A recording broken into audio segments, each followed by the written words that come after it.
Velkommen. Velkommen til Virtuel Tequilasmagning. Inden vi gør noget, stop. På jeres sædler, der har jeg lavet en fejl. Jeg tager den på mig. Det lød meget højt, det kom til at slå på min mikrofon. Sorry, derude. Den første cocktail kommer ikke til at være med reposado tequilaen, men blancoen. Så den I har som tequila nummer 3, er den vi bruger til at lave den første cocktail med. Og hvis I har lavet noget klar på forhånd derude, så brænder hele verden ikke ned. Fordi det kan virke med begge dele. Men det var bare lige fordi, at selve historien omkring den her cocktail, er i virkeligheden bygget på den her tequila. Så vi må hellere gøre det ordentligt. Daniel tager lige sin intro. Ja, hvis I er stoppet derude med det, så er vi klar. Vi skal nok hurtigt få noget i glasene. Ja, velkommen til Virtuel Tequilasmagning. Det er jo første gang, vi kører en tequilasmagning. Så det bliver skidespændende. Jeg glæder mig vildt meget til at høre nærmere om, hvad det er for noget det her. Og virkelig prøve at få forklaret folk, at tequila er altså ikke bare sigeren med den røde hat. Det er altså noget helt andet. Nå, nu skal vi også til snart have noget i glasen. Vi har sendt sådan en her ud, hvor man lige kan læse kort og godt. Herinde i, der kan man se rækkefølgen, som vi så lige nu har fået lavet en lille smule om. Man kan se, hvad vi skal bruge i drinksene og så videre, og så kan man ellers skrive nogle kommentarer, hvis det er. Om bagpå, så kan man se priserne på det, vi drikker, og der er en QR-kode, så man kan komme ind, hvis man skal købe dem på et tidspunkt. Nu synes jeg, at vi skal til at få hældt første drink op. Men Daniel, ja, vi er jo ikke alene. Nej, det var det, jeg lige skulle til at sige. Og når vi så lige har fået hældt den op, så kan vi lige køre en lille introduktionsrunde, fordi vi har nemlig very special guest med i studiet. Det kommer vi ind på lige om lidt. Men til at starte med, så lad os få lavet en batanga. Vi skal lave en batanga, og for at lave en batanga, nu laver vi den lige sammen derude. Jeg er så heldig, når vi sender ud lang tid i forvejen, så kan vi jo ikke sende friske limes med ud, fordi det er ikke så fedt. Så I har jo fået de her tørrede limeskiver, dem har vi også til garnish. Men når man laver den real, når det bliver rigtig sommer, som det er ved at være, så bruger vi noget frisk lime juice. Så vi starter med isterninger, og Daniel får isterninger.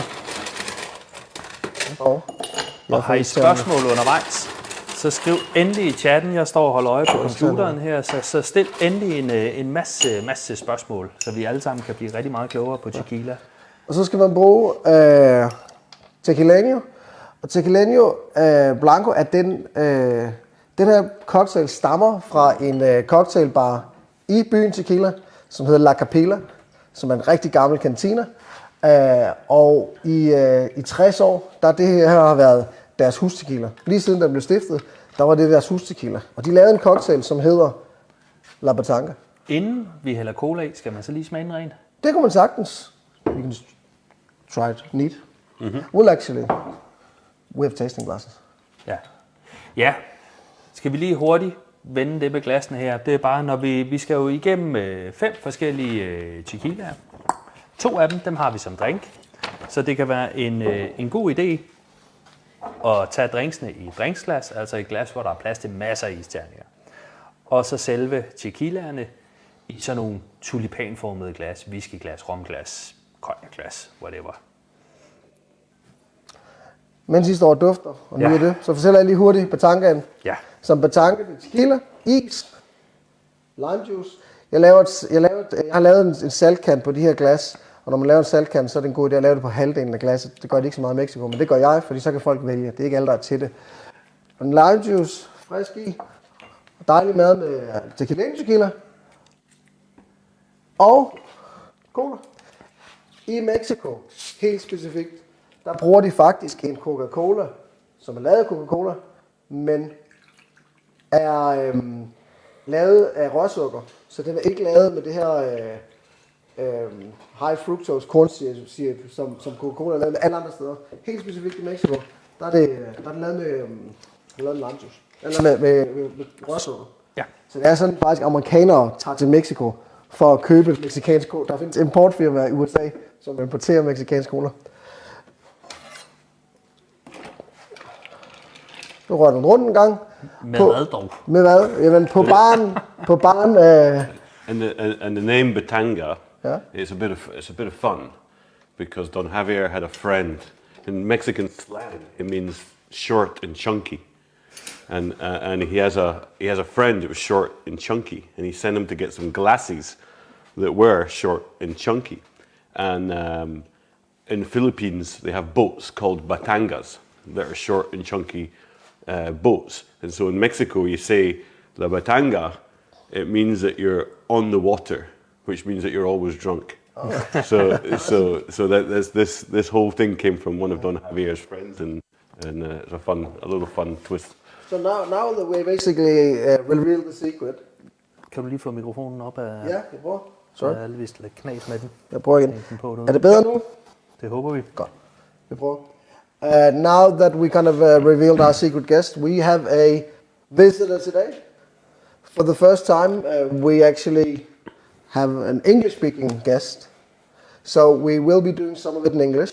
When you write, if you need anything specified, write and I'll translate it to Danish. But we actually have a visit today from Stefan or Jenny, who is the export manager for Tequileño, who randomly was in Denmark today. He was actually supposed to leave today, but I convinced him to stay another day because we planned this tasting basically 6 months ago. Så for en gang skyld har vi en fra destilleriet, som normalt bor i Mexico, og ved, hvordan det hele foregår. Så endelig stil et hav af spørgsmål, når vi nu endelig har en, der på første hånd kan fortælle, hvordan det foregår derovre. Så kom endelig med en masse spændende. Vi skal selvfølgelig nok også stille ham en masse spændende spørgsmål her. Så, men er der det mindste derude, kom med det. Ja, har I smagt den? Smagte I den rent? Hvad synes I? Og hvad synes I om drinken? Altså, det er en super nem og nemt drikkeligt. Noget folk kan forstå. Man har en meget tydelig reference til en klassisk Cuba Libre, men bare med tequila i stedet for og touch salt. Ja, den er jo virkelig nem at lave. Den er pisse nem at lave, og det smager bare røver, og det har en anden smag, man er ikke sådan helt vant til, men det smager. Jeg synes, det er røvlækkert. Jamen allerede her, ikke? Altså, det er, fordi jeg kan da huske de der drinks, man fik med Sierraen med den røde hat. Altså, den er jo virkelig stikkende, altså kommer skarpt igennem drinksmagen. Det gør det jo slet ikke her. Her er den jo bare blød og rund. Ej, det er også nogle store, jeg fik lidt op så det er fint. Ja, det er jo sådan set også sådan, som sagt, vi har jo 5 i dag, vi skal igennem. Så der er ikke sådan lige et naturligt midtpunkt. Så vi holder faktisk heller ikke nogen pause i dag. Så vi kører bare. Det er masser af nye ting. Nyt. Vi kører bare derudad. So anyway, Stefan, welcome to Denmark. Tell us about yourself. Tell us about Tequileño. Sure. So I'm Stefan Organi. I come from Scotland originally. Yeah, makes sense. Yeah. How a Scotsman ends up in Mexico. In Mexico. I fell in love with the Mexican culture and tequila around 17 years ago, and I made many visits to Mexico to learn about tequila. And then I started traveling the world, teaching people about agave spirits, and now I'm in charge of exportation for Tequila Tequileño, which is a very historical brand. It's a brand that's been around for 64 years, and it's very well known. It's like a household name in the region of Jalisco. So for everybody here, you don't know, tequila is one of the most regulated spirits in the world, other than cognac. And you can only make it in 5 states in Mexico, and 98% of all tequila is made in Jalisco, where Guadalajara is the capital. Guadalajara is where I live. And El Tequileño is one of the biggest brands in that region. It's very well respected by many people, and that goes back 64 years to the founder, Don Jorge Sayas Cuervo. He was the very famous Cuervo family that most people have heard of. Tequila, they've heard of Cuervo. He never worked with Cuervo. He went off to do his own venture, and he was a very passionate person, so he created his brand called Tequileño, because if you're born or you're from the town of Tequila, you're called a Tequileño. So it was named in honor of the people in the town of Tequila.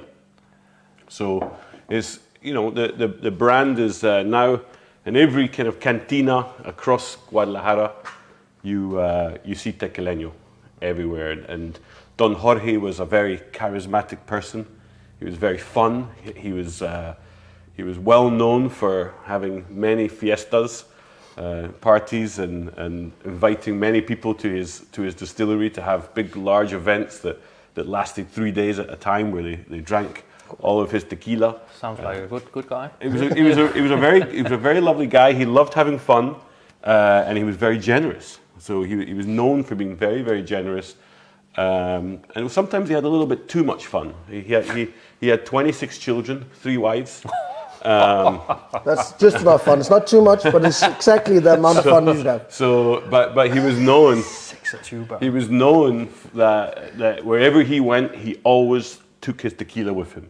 So for him, he was very passionate and proud of his creation. And wherever he traveled, in Mexico or when he went on vacation to the US or France or wherever, he always took Tequileño in his suitcase, and he was very much seen as a pioneer in the industry. And in fact, if you go to the old bars in Guadalajara now, you still see signs on the wall that say a bar without Tequileño is not a bar. So that was like an early marketing of Tequileño. But over the years, it's been well known for its quality and retaining its quality, and that's still to this day. When you meet people all ages that know Tequileño, the first thing they will talk about is that the product has never changed and it's always retained its original quality. And that was something that Don Jorge set out to really ensure was that he created a fantastic tequila. Great stuff.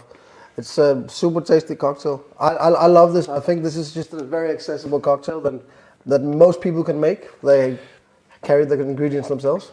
Og vi får også i kommentarsporet her, altså der, for det første er der nogen, der siger, jeg har slet ikke tænkt på koblingen mellem tequila og cola. Ja, det smager godt. Men det fungerer. Ja. Det fungerer. Og du kan lave det, altså du kan nemt lave det. God tequila, cola. Og hvis man nogensinde...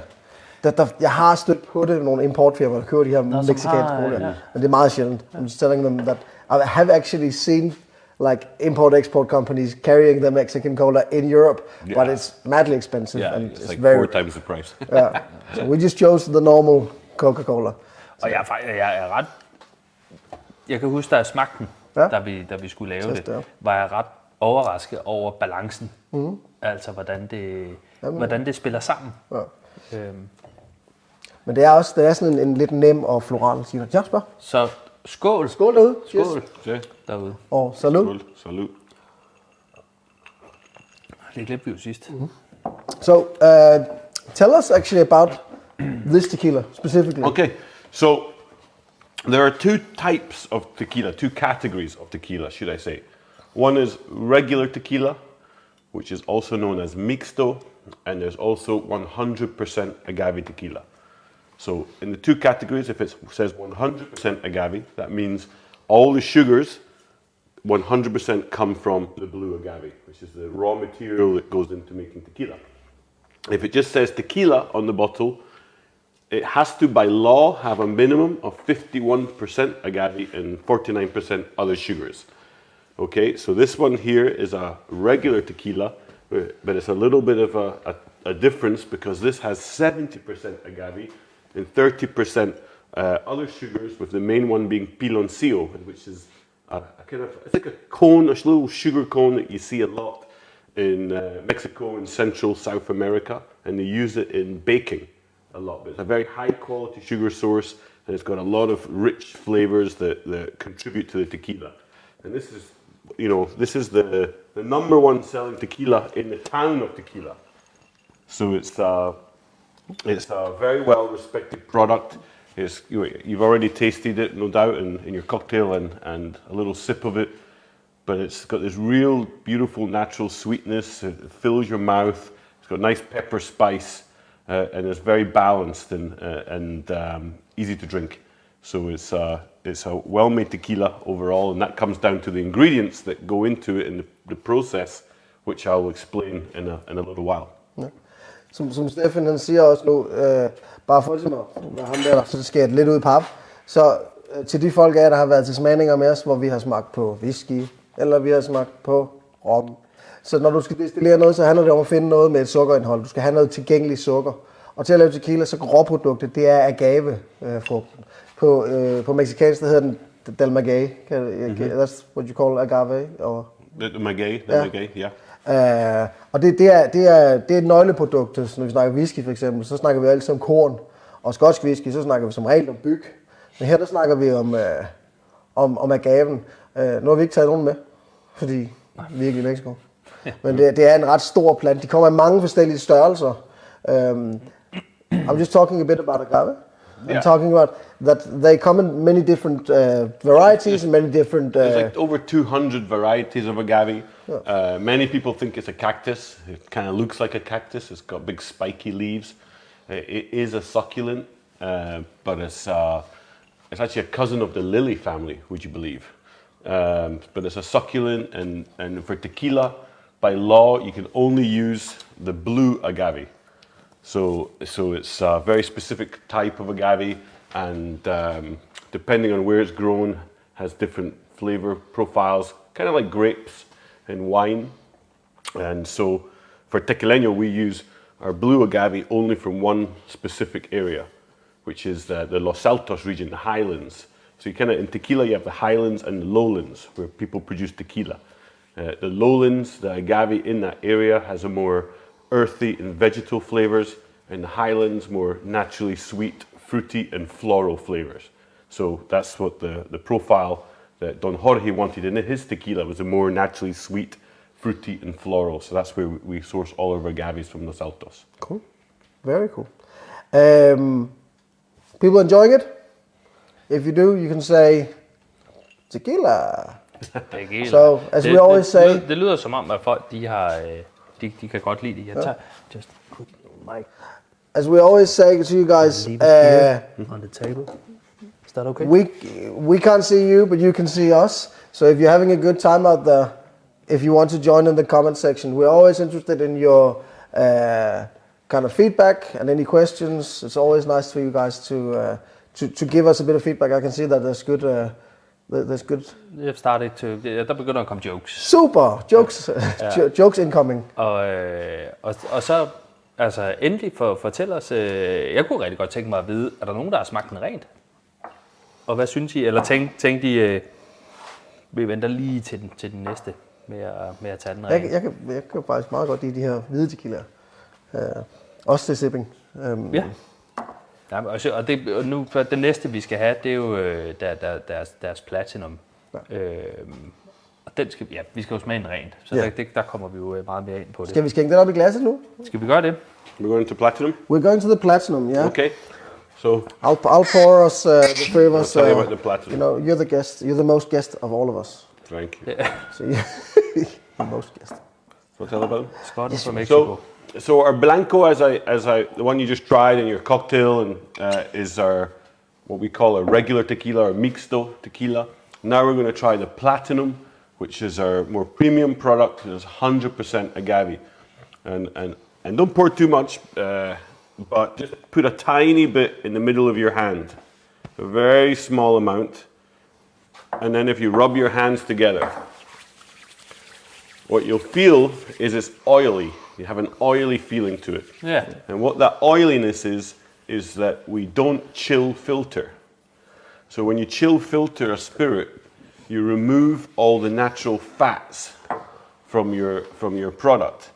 And all these natural fats that come from the agave are part of our flavor. So I always give people an analogy of when you make a spaghetti bolognese.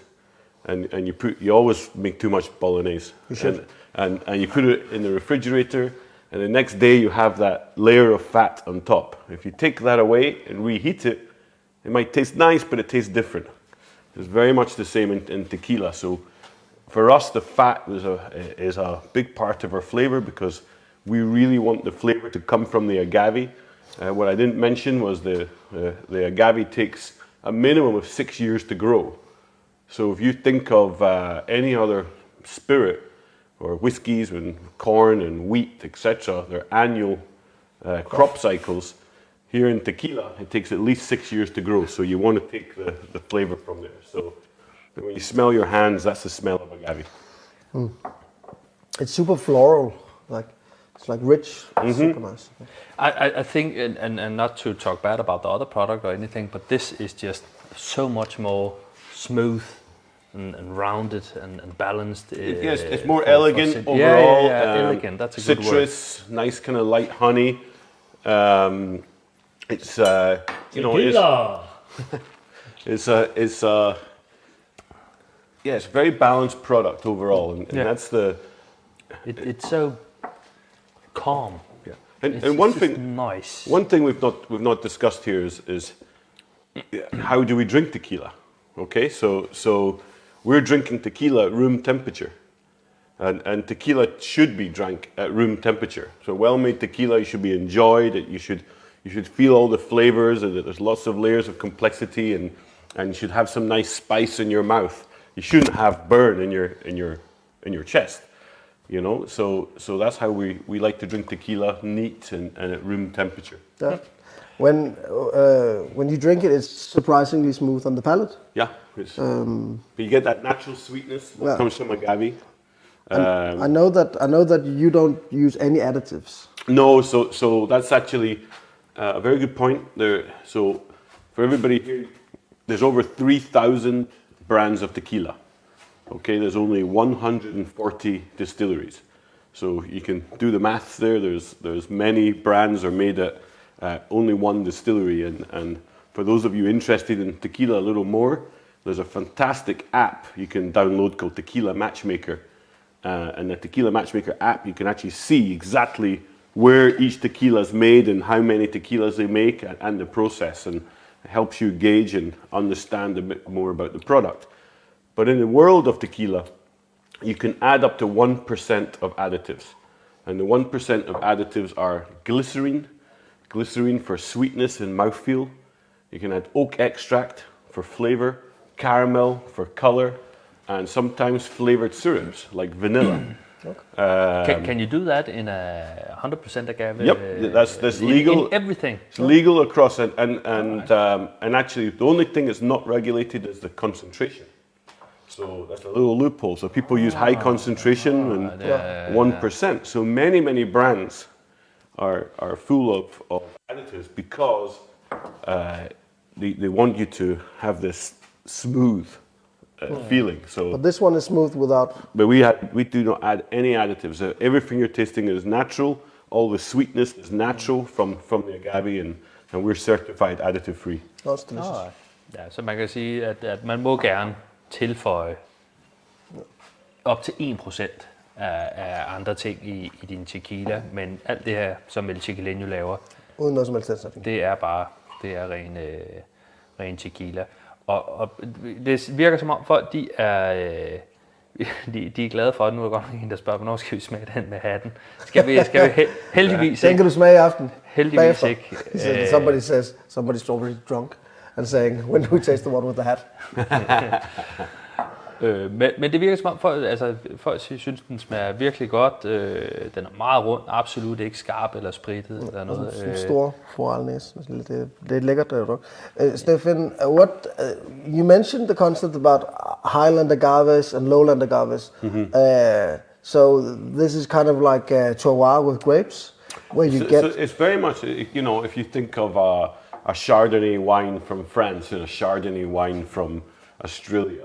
The different soils and climates that those grapes grow in will give different flavor. And in Mexico, it's exactly the same with the agave. So our distillery is in the town of Tequila, which is in the Tequila Valley. We call it the lowlands. All around the town of Tequila, there's lots of agave. It looks beautiful. It's actually a UNESCO World Heritage Site. But we use no agave from there. And it doesn't make any sense logistically. But as I mentioned a few minutes ago, the agave in that area gives us more earthy and vegetal flavor in your tequila. Whereas Don Jorge wanted the sweeter, more fruity and floral flavors, which you get from agave in the Los Altos region, which is 4 hours of drive away. So the clay is like the soil is very clay-like, it's red, and it just gives us really beautiful flavors in your tequila. Der kommer lige et spørgsmål her, hvor de skriver, så der skal ingen is i. Og nej, ikke i dem, vi smager rent. Som han også nævnte her lige før, så god tequila her, det skal nydes ved stuetemperatur.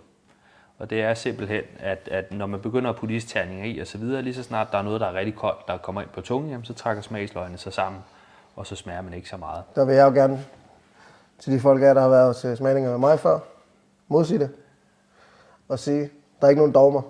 I må drikke jeres tequila, som I vil. Jeg siger i dag. Nå, i dag? Nej. I dag smager man. Har man lyst, så skal man endelig sætte sig ud i haven en varm sommerdag og putte nogle isterninger i, hvis det er sådan, man godt kan lide at drikke den. Men her smager vi dem. Ja. Fordi sjovt nok, så talte jeg faktisk med Stefan omkring det her tidligere dag, and we were just talking about how we actually drink tequila in Mexico. People will sip it neat as well, but they also mix it. Yeah, so the kind of traditional way, it depends on where you are, okay? But the traditional way of drinking tequila in Mexico is neat. With a beer. With a beer. Most people have a beer and a tequila, and normally it's kind of rare just to order one tequila. You normally order the bottle, and you're not allowed to go home until you finish the bottle. But you have an ice bucket with ice and usually soda water and maybe a grapefruit soda or a Coca-Cola, and then sometimes you drink it neat with a beer, or you'll mix it with one of these sodas, and that's... But there was a joke before here that said, is it all right to drink a whole bottle of tequila by yourself? Yeah. And it said, yeah, but only if you want it to kill you. But apparently not. It's apparently just custom in Mexico. It's kind of one of these funny situations where you go. So you eat lunch at 2:30 p.m. in Mexico. You have breakfast at 10 a.m. You have lunch at 2:30, and lunch is the main meal of the day. And during the week, people go for lunch. Not much happens at work after lunch, because you normally go in for lunch and then a bottle of tequila comes out, you finish the bottle, you have another one, and then you go back to work, and by that time it's 5 p.m. and Then it's also when you do have to drink a whole bottle, it's nice that they are 50 CL. Yeah. Then you can have two, but you can also choose to 38%. Yeah, 38% is actually a good cue, Daniel.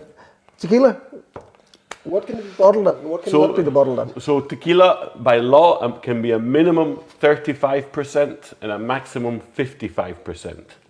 But most tequilas are bottled at 38 or 40%. Okay. So that's kind of the standards for tequila. So I always have a lot of questions, and we've talked a lot, but I keep forgetting. When it goes off the still, what's the ABV? When we distill, it comes off at 50%. Okay.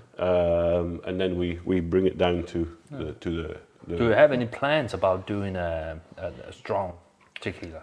Yeah. So we Danes love strong. You love strong? Spirits. Oh, really? Yeah. Okay, so it's very interesting. So as a small company, we sometimes we have the flexibility to do what we kind of want to do, but we also tend to get carried away, and because we have fun, we're tasting tequila every day, and when Tony, our master distiller, he's always coming to us with new ideas, and so far right now we have 8 tequilas total in our portfolio, which is a lot of tequilas, and we have probably 5 or 6 other products that we'd like to do. One of them is a still strength. Still strength, yeah. Still strength Blanco, but internally we can't decide if we want still strength Blanco or still strength Platinum. So because they both taste good, but they're both different, and so you don't need 2 line extensions. We don't need two line, but in the future, I'll go for the Platinum. Yeah, okay. Absolutely. In the future, for sure, we will look to bring out a stronger product. Yeah, but so your still strength is 50%, but yeah, 50%. Is that normal or? Yeah, that's normal. Yeah, but you will see higher. But you can see sometimes really in tequila, because we distill in pot stills. Well, in our production, pot stills, the maximum you would see is 55%. Okay. All right. Really, it's not a. Because there might be questions, because a lot of the audience here, they might have been to whiskey tastings, or they might have been to rum tastings. And you have the they still to a higher ABV. Yeah, and it's actually interesting, because in whiskey you do end up with these very high ABV, single barrel, single casks. But specifically for our brand of tequila, we don't end up with casks of very high ABV because we bring our tequila down to 42% before we put it in wood. Okay. All right. Which is not normal. No. And there's a reason behind that, is that it makes no sense. If you're a producer, most producers who hear this say, why would you do that?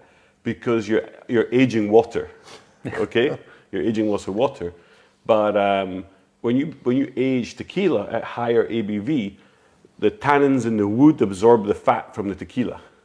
Okay. So the fat is our flavor. So we bring it down to reduce the fat reduction. I have more questions. And these are not from you. I må også gerne have nogle spørgsmål, men jeg har mange nogle gange. Er der andre? Ja, du... I have one. So I'll be first. Og så kommer der... Is all tequila aged tequila? No. So you have different types of tequila. You have blanco tequila. Blanco tequila is unaged, or can be aged up to 59 days in wood, in oak. Okay, that's up to the brand who what they want to do. So for our blancos, we rest it for 14 days in oak, just to when it comes out the still, it's very lively. So we do it just to soften the tequila and make it settle down before we put it in a bottle. Then you have reposado, and reposado by law is a minimum 2 months, up to 1 year. Then you have añejo, is minimum 1 year aged in oak, and extra añejo is minimum 3 years in oak. So there's different categories, different subcategories within the categories of tequila. No. You mentioned reposado, and I took that as a cue. Ja, vi skal der er også spørgsmål for de rigtige mennesker. Ja, jamen, det er der også, men det er rigtigt. Vi skal også videre til det næste. Der kommer lige en spand om lidt, så vi lige kan tømme os. Vi kan også bare tage et nyt glas, faktisk. Vi kan bare tage den. Vi tager et nyt Bare glas. tage et nyt glas, jo egentlig. Vi er jo rige. Står trods alt i en bar, jo. Så. Nej, der kommer et spørgsmål fra Kasper her, der skriver, kan I ikke fortælle historien omkring ormen i tequila? Og er der andre underlige ting? Og kæft, jeg står lige og larmer her 2 sekunder. Væk med det. Og er der andre underlige ting, man kommer i tequila? So a question for you. Why the worm in the tequila? What's the story about that? Okay. And are there other strange things that you put in tequila? Okay, so first of all, the worm in tequila or in mezcal is completely marketing. There's no reason for the worm to be in. And actually, if you see a product with a worm in it, I would stay clear. Yeah, all right. So it's not a historical. Yes, thing, it is. So actually, where the worm comes from, it's actually a moth larvae, All right. which actually grows in the agave plant. And legend has it, you know, the agave plant is a very, very mystical and honorable plant that Mexicans they love it. There's actually a goddess called MacY, who's the goddess of agave, and what it's said is that this little larvae lives in the plant. If you consume this, then you are taking the soul of this plant into your body. So it's part of a kind of Mexican folklore, and that's why. So that's why they started putting these worms in mezcal and in tequila, because it was meant to be representative of the agave plant itself. All right. But the worms, that's it. That's it. You don't do. No, so sometimes you see people putting scorpions. All right. So it's like Thailand. You just you put scorpions and depending on where you end up after a few bottles of tequila, sometimes you see other plants like cannabis and whatever in tequila in Mexico, but really good tequila, craft tequila, craft mezcal, you don't see anything in there inside the bottles. So for the three of us, I'll just pour our reposado in our tasting glass. Okay. Then we pour it over our eyes. Okay. We make our palomas. Or we pour it twice. We can pour it twice. You can have a big one. So now we're on to our reposado. Okay, so reposado means rested. I said a second ago. Ja, bare lige for at skære det fuldstændig ud i pap, så er det fuldstændig rigtigt, som Kasper skriver her. Nu tager vi nummer 1. Ja, det er rigtigt. Så vi startede med 3'eren, men nu tager vi 1'eren, altså reposadoen på 38%. Ja. Og hvis man har mulighed for det, et tastingglas først, lige hælde den over i sit shot, i sit drinkglas og lave en drink. Jeg har endnu en gang givet den en saltkant. Hvis man ikke gider det, så faktisk bare lige nippe salten ned i. Det er en god måde. Og hvis man vil have sådan et trick på den der saltkant, jeg synes faktisk nogle gange, det er rigtig lækkert bare med en helt almindelig lille saltbøsse. Men det er bare fordi, jeg kan godt lide det, men det er sådan en balance-ting. Det behøver ikke være for meget for mig. Nogle gange så får jeg, hvis jeg har været i Mexico, så er der en rigtig hæftig saltkant på tingene. De kan godt lide den der super saltede smag. Jeg kan godt lide den. Det er vel også meget godt i varmen, og hvis man skal have en masse drik. Og... I'm just talking about the salt rim. Mm-hmm. I like it, but I kind of usually do it on one side. And if you go to Mexico, it's a bit more hefty, the salt rim. Yeah, the salt that you use mostly in Mexico is like big granulated salt, or what would you call it here? Sea salt? Yeah. Sea salt style. Yeah. And maybe you said it before, but for how long has this matured? Okay, so this reposado is 3 months matured in American oak. Okay, så 3 år i måneder. Ja, 3 måneder. So fordi it's det er a very for light. 2 months to a year. Så for 2 måneder til et år. Og den her har fået 3 måneder i amerikansk ag. So is it fresh American oak, or is it... So actually, our aging process is a little unique, because most people, the standard way of aging in the tequila business is in ex-bourbon barrels. Yeah. Because bourbon, they can only use them once. For all of our reposados, we use large barrels called pipones, which range in size from 5,000 liters to 40,000 liters. So there's no maximum to the not in reposado. There's no maximum size in reposado. And the reason that we use those type of casks was the founder Don Jorge. He saw wine production, he saw cognac production, he saw larger casks, and it's a softer aging process, so it's less liquid to wood ratio. So he wanted the tequila, the agave, to be the prominent flavor, and the wood to enhance that flavor, rather than the wood to take over that flavor. So more focus on the tequila itself, more focus on the tequila, focus on the cask. Yeah. So. Alright. Så nu er I velkommen til at blande jeres lille drink. Og hvis jeg har en stor kniv, hvis jeg har en så stor er det bare kniv, og en af de grunde til, at jeg bruger kniven, det er faktisk den bar, jeg talte om meget tidligere, La Capilla, der ejeren Don Javier, han brugte, når han stod, så brugte han en kniv til at røre sin bartangaer. Og der gjorde han faktisk, en af årsagerne til, at han gjorde det, det var fordi han mente, at hvis du i stedet for at røre den, så du skar den, så blandede du, men så dræbte du ikke for meget af kulsyren. Ja. Det tror jeg ikke passer så meget, men det er en meget god historie. Jo, det er en god historie. Den tager vi med. Den tager vi med. Den køber vi. We're just talking about the story you told about when he was cutting it instead of mixing it. Science. Ja, I said it's bro science. Der bliver også sagt her, at salt gør underværker. Det er super lækkert. Det er bare salt er jo en smagsfremhæver. Lidt ligesom sukker er. Ja. Det er en smagsfremhæver. Me with the many questions. We've gotten used to, when we make palomas in Europe, we use pink grape soda. Yeah. Is that what you'd be using in Mexico as well? It's a grapefruit soda. Yeah. It's do you use white grapefruit? It's a white grapefruit soda normally. Actually, the quality of the grapefruit sodas in Europe is much better than the quality of soda that we use in Mexico. It's a big mass-produced product. It's a very standard. It's a product called Squirt or Fresca. It's actually like a Coca-Cola. So it's on every shelf in every supermarket in Mexico. It's a very standard drink, and grapefruit's a very standard flavor. In Mexico, there's fresh grapefruits everywhere. But it's also one of these things. Til de mennesker, der ikke ligesom... Ja, det er fandme. Det er lækkert, Summer frisk. Ja, den er bare... Drink, altså. I'll just go in English. So, when I was a kid, we only had white grapefruits. And nowadays, you never see them anymore. Mm-hmm. Og til dem er jeg derude, der garanteret måske er på min alder, som kan huske at spise grapefrugt om lørdagen og sidde med en grapefrugtkniv og sådan noget der. Den hvide grapefrugt, den er nærmest forsvundet i Europa. Nu er det stort set kun pink grapefrugt, man bruger. Og det er jo ikke en original. I'm just telling the history about the pink grapefruit. It's actually a hybrid. Mm-hmm. It's actually not an original fruit. It's a hybrid between blood orange and the grapefruit. Yeah.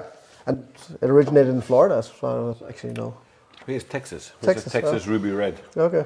So it's not it's a newer product, pink grape. Bare lige hurtigt. Ja, vi er ved nummer 3. Paloma-drinken, hvor vi bruger reposadoen på 38%, altså den vi egentlig skulle have haft først. Så lige nu er vi på drink, og vi er på den, der er nummer 3 i skemaet. De vil virke begge to. Hvis man har planen forvejen, det ændrer ikke. Det er ikke bare lige nogen, der lige skriver, at vi lige skal huske at sige, hvor vi er henne i programmet, og hvad vi drikker og sådan noget. Så det gør vi. Det gør vi bare. Og så er der faktisk lige et lifehack her. Ja, lifehack. For Thomas Høj. Sådan. Thomas der skriver, og det giver faktisk god mening, at Pepsi Max kan du få i en lime-version. Så den. Nej. Og tequila og masser af isterninger. Nej, Thomas. Nej. Thomas, Pepsi, nej. Pepsi, nej. Pepsi. Can you use Pepsi instead of Coca-Cola? There's a guy, Thomas, who joins us very often. He says you can use the Pepsi lime version, and I just told him, no, you cannot. No, you cannot, Thomas. Det kan du selvfølgelig, men hvis du skal lave cocktail original, og jeg kan ikke huske sidste gang, jeg ikke har haft lime damen. Jeg har stort, det er sådan en, det er sådan en ting, jeg altid har. Du er også gammel bartender. Jeg er også gammel bartender, men det er bare, jeg køber lime ved den lokale grønhandel, og der køber jeg 10-20 stykker ad gangen, og de holder i lang tid i køleskabet. De holder rystet lang tid. Vi kunne næsten godt have sendt dem ud og sagt til folk. Hvad synes folk om Palomaen derude? Er det noget, I har smagt før? Er det lækkert? Er det nemt? Hvad synes folk? De skriver en masse ting, men faktisk ikke lige, hvad I synes. Så skriv der lige, hvad synes I om sådan en Paloma her? Eller om det er jeres første? Er det noget, I kunne... Ja, er det første gang, I smager den? Hvad synes I? Kan I lide den? Er det noget, I kunne forestille jer at sidde derude og nyde solen? Og nyde solen? Ja, det kunne jeg i hvert fald godt. Ja, jeg har også et issue, at jeg godt kunne tænke mig at drikke det hele, men det kan jeg ikke. Og så er der en, når vi er i gang med rækkefølge, om vi lige kan tage rækkefølgen af Star Wars-filmene. Det kan jeg. Jeg kan de første... Altså, må jeg... Star Wars? Ja, så kører vi. Hvorfor ikke? Star Wars, Empire Strikes Back, Return of the Jedi. Det var hurtigt, du A gik Phantom Menace. Ej, okay. A New Hope. A New Hope? Ja, okay. Attack of the Clones. Attack of the Clones, eller Clone Wars måske. Yeah. And så de sidste kan jeg ikke. Somebody was apparently just challenging us on Star Wars, and I thought I was better. I was 15-20 years ago, I would have been. It's because your kid's not old enough yet. Exactly. I watched them weekly. Nu er der faktisk en her, der siger, at de kommer til at bruge 4'eren, reposadoen. Og det smager skide godt, siger de. Og det er jo faktisk, altså, og det er jo ikke fordi, det er en kæmpe synd eller noget, fordi tværtimod at bruge gode råvarer hjælper altid i en god drink, gør det jo bare endnu bedre. Så nu får jeg da helt lyst til at, det skal jeg da lave. Vi begår alle sammen små fejl. Nogle gange så kan små fejl være eureka moments. Jamen, jeg får da lyst til at prøve. Ja, men det skal du være fri for, hvis du har lyst til at tømme flasken i dag. Den er jo åbnet nu. Så. Ja, den er jo åben. Altså, den skal jo, ellers så de bliver jo dårlige. Ja, på sigt hvis de står for længe. Og det gør de ikke, men det er jo sådan en festlig ting. Et par øl, et par tequila på bordet. Og nu kommer der her. Okay. Nu kommer der lidt her. Vores ost til nachos er tynd. Hvorfor? People coming with jokes. Lækker med pængræber og tequila. Den er meget dejlig. Folk de har godt lide den. Og så er der René her, og det er jo lige præcis det, vi gerne vil med sådan en tequilasmagning her. Indtil nu, så har han altså kun smagt body tequila. Så i aften, det er altså lidt af en overraskelse. Det er godt. Altså, jeg håber, det er en positiv overraskelse. Ja, der står bare det, det er lidt af en overraskelse. No. Det er jo ikke til at sige, om det er godt eller skidt. So there's a viewer out there called René, and he says like the only tequilas he's had before tonight has been body tequilas. Okay. So it has been very surprising for him. So hopefully now that it's him who's trying the tequilas for the first time? Yeah. Because usually somebody else. Yeah, and people are happy, and now people are starting to say that we should do another tequila tasting, but it should be a virtual body tequila tasting. Next time we can do another one, and I'll do it from Tequila, so you can see the distillery. Yeah. Long distance body tequila. tequila. I'll take you on a tour. Og så med tidsforskellen, så bliver det middagstid. The time difference is going to be noon in Denmark. Yeah. No. It will be noon in Mexico. Okay. It will be 8 p.m. in Denmark is noon in Mexico. So it's like the middle of our day. Det er en mulighed. That would be possible. Jeg ved ikke lige... The technical things would be Daniel, so that you have to figure it out, but hey. Ja, Nu er bolden smidt op, så må der være nogen, der griber den. Jeg tænker mere det der med, at vi to skal stå her og lave body tequila. Det kan godt være, det er noget rod. Or even better, everybody should just come. Yeah. We have a 25-bedroom boutique hotel in our distillery. Så man kan komme og besøge destilleri, der er et hotel. People can come and visit. Vi kunne da godt tage over og lave en virtuel smagning. Kunne sagtens godt, hvis der er noget. Og ja, we'll go. We can pack up the gear, and do you have good Wi-Fi? We got, Oh shit. it depends on how you determine good Wi-Fi in Mexico. They have Wi-Fi. We've got Wi-Fi. And Melanie here says, wow, tequila has really won my heart. So, we're happy to hear, Melanie. Perfect, ja, det er og allerede ved nummer 3, er man allerede... Men det er faktisk sjovt, fordi tequila-kategorien er faktisk, og har været i mange år på verdensplan, den mest hurtigst voksende spirituskategori. Det er ved at nå lidt til Europa, men for eksempel USA, det er suverænt det største. Og faktisk sidste år overhalede tequila. Last year was the first year tequila sold more bottles in US than bourbon, yeah? Correct. All right. Yeah. So it's been the most growing spirit category in the world, but because of the US. But last year they actually took over bourbon. Så det er en ting, som... Jeg har været ansat i MacY 8 år, og jeg husker det første møde, jeg var til derovre, hvor der sådan allerede blev sagt på det tidspunkt. But it's... Sorry. No, it's okay. But it's one of these things that people see. People always see tequila as just this party shooting because, let's face it, Mexico is really fun. You know, you think of the music, the mariachis, the colors, the food, everything about Mexico is fiesta. fun. It's a fiesta, and I live there, and I can tell you, it is fun. So the kind of misconception that tequila is just this thing that you shoot, but when you actually learn how tequila is made, it's a fine spirit. It's very well made, and and I'm saying, I was actually, my point was that in Europe it hasn't really gotten that amount of traction that it has in the US. not yet. But it will. Yeah. And my story was actually that I was saying when I started 8 years ago, literally the first meeting, staff meeting I was at MacY, they pointed at me and said, new guy, you from the bar industry, what's going to be the next thing? And I said, tequila. Well, according to all spirits media in the world, it would be tequila. And we're still kind of, it might pop really where it becomes recognized as a sipping spirit as well. Mm-hmm. In Europe, where I know that it is for people who are into it, but for the common people, that sounded hard. But for the normal consumer. Og det er jo virkelig en stor ting i USA, hvor folk de drikker det meget mere, og det er, som Stefan siger, det er en meget anerkendt spiritus nu, også for kvaliteten, at det ikke bare er, nu den røde hat blev nævnt, det ikke bare kun er super dårlig tequila. Det er meget anerkendt for kvalitet, ligesom vi er vant til her i Walden. Og som en, der også skriver her, det er noget helt andet end den med hatten. Positivt. Det er glad for at høre. Skal vi, og så er der altså nogen, der siger, at hvis vi skal køre body tequila show, så kan det godt være, at vi skal have en gæst med herind. Eller så armbånding eller et eller andet. Lidt mere end et par, måske. So, we're talking about reposados and swap. Let's go to the Gran Reserva. Okay. Yeah? Yeah, we're going to try the Reposado Gran Reserva next. And I know that a lot of people... Quick question. Yeah. Quick question. Der bliver spurgt her, om man drikker tequila til maden i Mexico. Eller er det bare noget, man tænker? Jeg tror absolut i stor stil. They just ask if you drink a lot of tequila with food. in Mexico. We drink a lot of tequila at every possibility, every occasion. If there's So how would you drink it?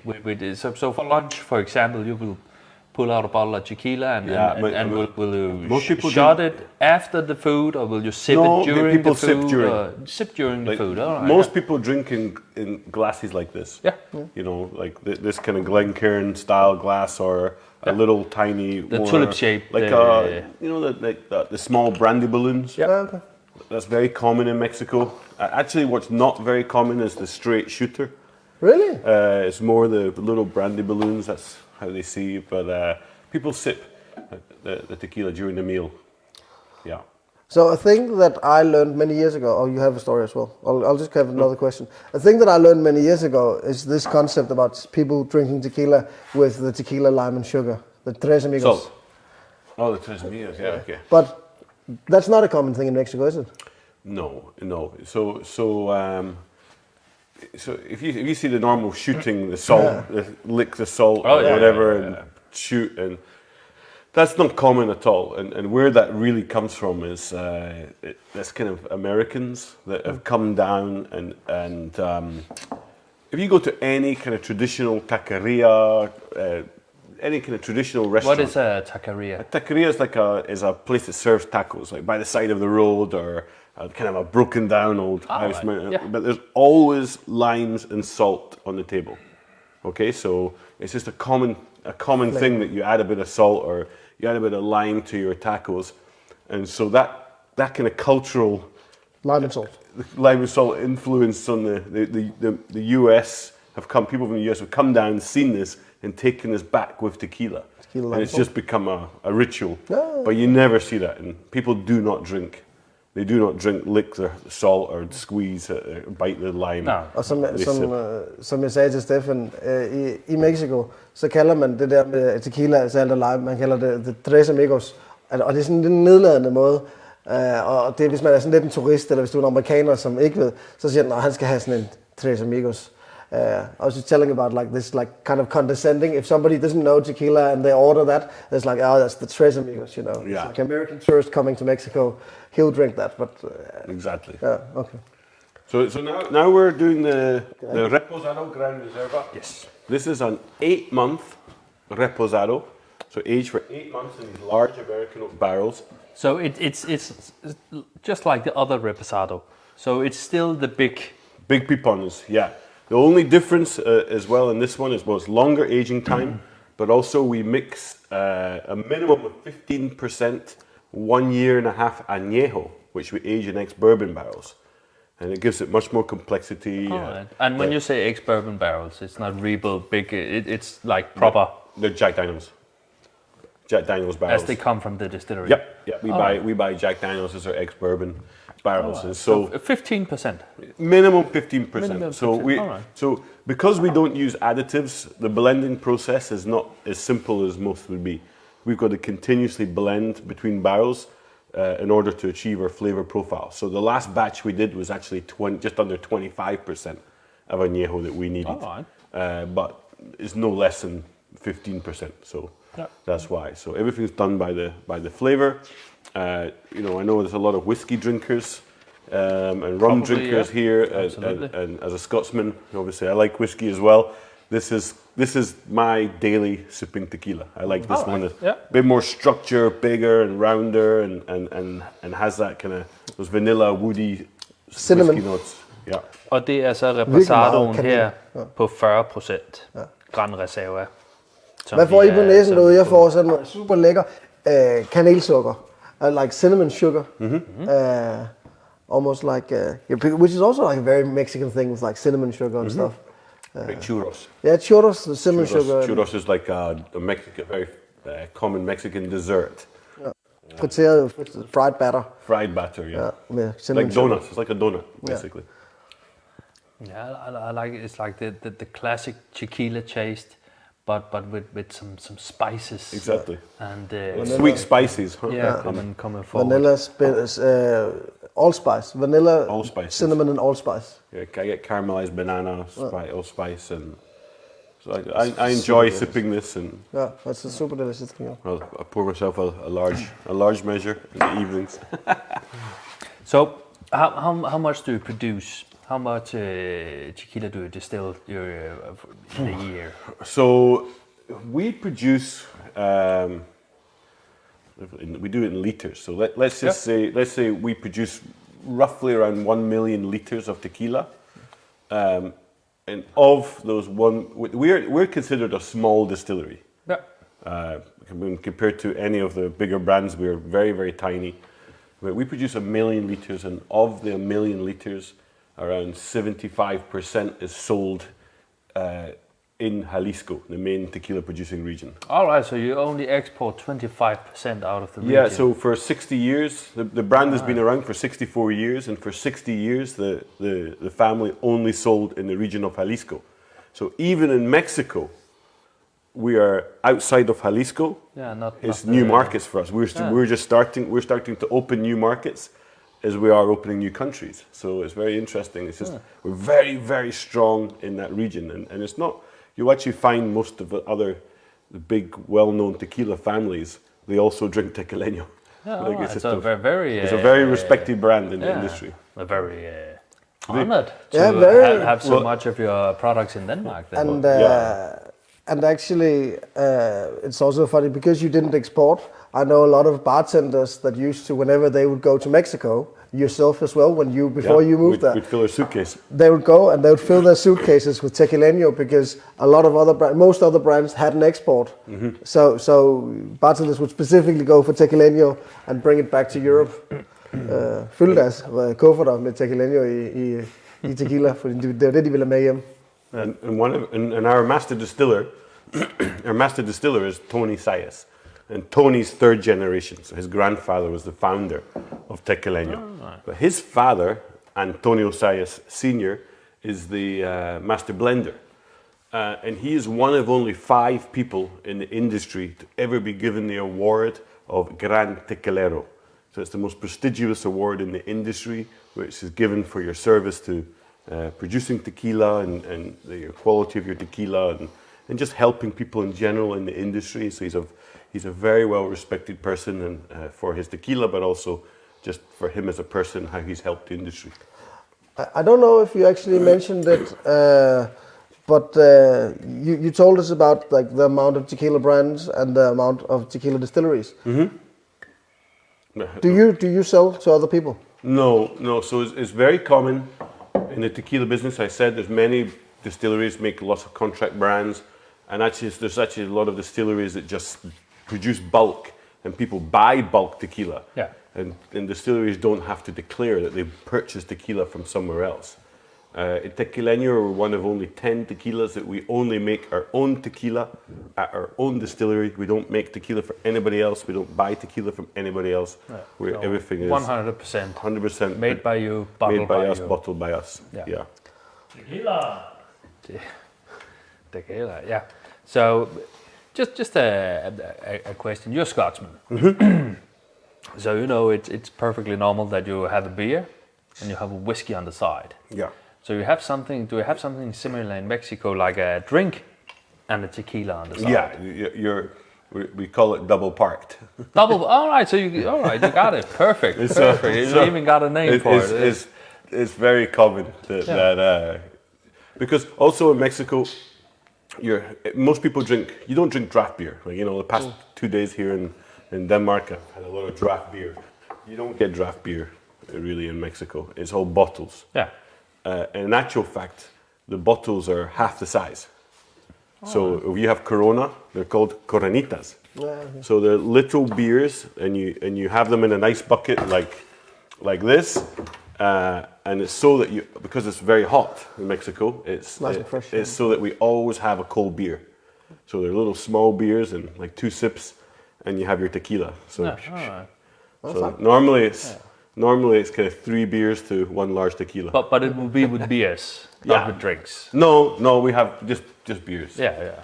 And it's Mexican, kind of very light, not meaning low ABV, just meaning light in flavor, like Pilsner. Corona. Exactly, like a Pilsner. Yeah. Very much. Well, it is hot. Yeah.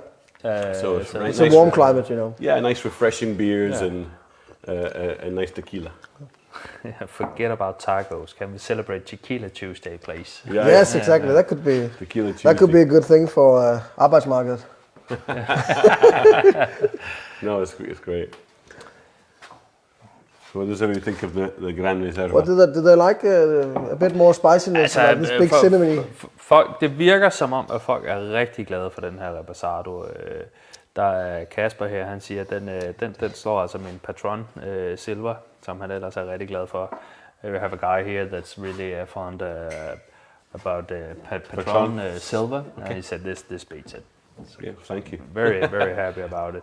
Så det virker som om, at folk, folk synes nærmest, det går for hurtigt. De nyder det. Og så fløj aften forbi. Det går sgu hurtigt, når man er i godt selskab. Og endnu en aften med fantastiske facts, historier. Det her med drinks er fedt. Not to love.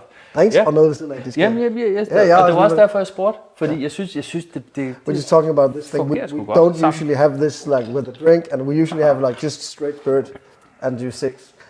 I like the dynamic of this. Yeah. I really have to kind of. The Paloma's a delicious drink as well. It's a delicious drink. It's easy to make, and I think for people to start mixing a bit more with tequila, they need these two go-to cocktails that are legitimately stuff that people will be drinking in Mexico. Mm-hmm. Because margaritas is not a thing people really drink in Mexico, is it? No, in the beach resorts, you will find. You'll see frozen margaritas because there's a lot of U.S. influence. But not the cantinas. In those areas, but the cantinas, you do not see margaritas. A cantina? What is a cantina? Because maybe people haven't visited Mexico. A cantina, how's the best way to describe a cantina is kind of, after my experience at 3 o'clock this morning in a bodega here in Denmark, it's kind of an old dusty bar that you can, it's the chit chat, the fun, the music. It's just a very friendly, hospitable, old style, traditional bar in Mexico. And a lot of places they'll also serve you a bit of food as well. Yeah, little they call them botanas, little snacks. Historically, there used to be only males that were allowed in these cantinas, but over the past 20 years, that's changed now, and so everybody goes and families go, and you see people with their kids there, and it's a fun place, really good. I've been to really nice cantinas in Mexico, and there's this tradition where you don't actually pay for the food; you pay for what you drink. Exactly. And then the more you drink, the more food they'll come and bring you. Yeah, so if you keep drinking, they'll just keep. They need to keep you full, so you keep eating. So it's really cool that and all of the food you get, and it's just small little cheese, snacks. little cheese things, Mexican tapas. nuts. Mexican tapas. Ja. Nå, der er spørgsmål? Ja, nu kommer der masser af spørgsmål. Sådan, det er godt. Det er rigtig godt. Jeg stod faktisk og tænkte på lige før, fordi der var en, der for eksempel, der sagde, at han synes toeren, det var det samme som Sierra Tequilaen, ikke? Og jeg tænkte, jeg skulle egentlig have købt et par flasker og samlet med ud, og sendt en sample med ud af Sierraen. Så fordi nogle gange så er det det der med, hvad man lige har i tankerne og sådan noget, men når man så smager tingene ved siden af hinanden, så bliver det bare så tydeligt, hvor stor forskel der er. Og så er der nemlig en, der lige skrev her, jeg tror det var Melanie, som havde den stående, og så vi har lige smagt den. Ja. Og fy for helvede, noget lort i forhold til det her. People have kind of referenced this Sierra tequila, and in general, very cheap mixtures. What is the issue about them? Why are they, first of all, quite low quality? Why? And you can be like Frank, but you can also be politically. Look, I don't. Tony, our master distiller, says there's no bad tequila. He says there's tequila and there's better tequila. Okay, and we consider. That's come from Scotland, doesn't it? We consider ourselves a better tequila, but I won't talk specifically about other brands, but I'll talk about the process. In these larger scale brands that you see in many places, they use a process called the diffuser, which I can get very technical. You won't understand, but it's just a very efficient way of tequila production. A very modern and efficient way of tequila production. For every 1 liter of tequila that we can make, El Tequileño, somebody that has a diffuser can make 3 liters of tequila. And not only that, we have to use a raw material, agave. We can only be 6 years or above. They use agave at 3 years old. So half the time for the raw material and 3 times as much volume. Og det er faktisk en ting, som jeg også synes var sjovt, og som jeg jo egentlig ikke vidste, inden vi begyndte at snakke om tequila og så videre. Det er det der med, at når man laver whisky, nu er jeg jo whiskymand, så når man laver whisky, så bruger man jo korn, og korn det er jo bare noget, man laver. Bum, så er der korn. Ja, men på og så bruger man en masse år på fad. Og det er der tiden ligesom går, hvor når man laver tequila, så de her gaveplanter, nu, som der lige blev sagt her, så de her gaveplanter, der bliver brugt her, de er minimum 6 år. Ja, så det vil sige, 7 år gammel, før du har den på hylden. Ja, der skal altså gå 6 år, mand, før du bare kan begynde at lave dit produkt, ikke? Og så skal man lave det, og så måske skal det lige have 8 måneder på fad, eller whatever, ikke? Så det er faktisk en ret lang proces, selvom at det egentlig meget af det bare ender som blank spiritus. Og så er der lige et par spørgsmål, der går igen. Ja. Der er to, der siger, hvorfor er reposadoen her? Hvorfor er den så sød? Og så er der nogle flere, der har nævnt, at den er meget tequilaen her er meget kraftig i duften, men blide i smagen. Ja. So a couple of questions that has several people have asked. One is why is it so sweet, the reposado? It's just the agave. Agave It's from the agave, and yeah. the wood influence. So, Yeah. But like it can't be that much wood influence if it's so it's big not cast. much, So it's mainly from it's just the raw material. yeah, It's so just raw materials. getting Yeah. more concentrated and reacting with the wood, and it brings out the flavor because Yeah. we don't put anything in it. Yeah. So And then a general question about all of your tequila so far is, it's very powerful in the smell, but very soft on the palate. Why is that? It comes down to distillation ultimately. Yep. And we use copper in our distillation, and copper. The world of tequila, copper is a dying art, shall we say? It's difficult to get a hold of. It's very expensive and difficult to maintain. So most people move to stainless steel. But copper has a big impact on the spirit. You know, if you think of how whiskey's made and how rum's made, you know, copper stills, they really make a really great product. And tequila, the agave plant's very delicate. Okay, so using copper removes sulfur compounds, and you end up with a more complex spirit in terms of aromas and flavor, but also very much cleaner than when you use stainless steel. So you get this complexity of aromas, you get this complexity of flavor, but it's much more balanced overall. Yeah. I have another question before next question. Tony, Stefan, you've mentioned that you use copper pot stills. Yeah. And other people are using stainless steel. Do you do column distilling in the tequila? No. Not you guys, but so other people, cheaper brands. Yeah, they use columns. Most people, the diffuser process that I was going in will then use a column still, because you get very high yields. But everything you do is pot still. Yeah. Everything. Yeah. Så til de folk, der har været med på whiskysmagninger, og nogle gange, når vi har snakket omkring grain whisky og malt whisky, så er det samme koncept, hvor du kan køre grain whisky igennem multikolonner, kan producere for det første til en højere alkoholprocent, og få simpelthen meget mere på meget kortere tid. Du får lavere kvalitet, men du får meget mere af det, og det er meget mere automatiseret. Og det er en af grundene til, at du også kan få de her meget billigere tequila, som ikke koster ret meget. Det er yngre agaver. Det er det her diffuser-metode, hvor den kommer ind igennem sådan en masse tromler, hvor de virkelig får trukket meget sukker ud af yngre tequilaer. De tror også, at de tilfører svovlsyre. Det er sådan en ret kompleks ting, men de kan virkelig effektivisere det. Hvor Tequileño er meget mere det gamle håndværk. Så sådan whiskyfolk vil godt forstå, vi har snakket mange gange om det gennem årene, med kedler i forhold til kolonner. Nå, der var flere spørgsmål. Yeah. A question about the agave. Der bliver spurgt her om det er noget man bruger som eller dyrker som konventionelt landbrug eller hvordan. So the agave is it grown as like conventional agriculture business, or is it what is the business about? Yeah, now, or is it only for tequilas, or is it? No. Actually, so the majority of agave is used for tequila production of blue agave. is used in tequila.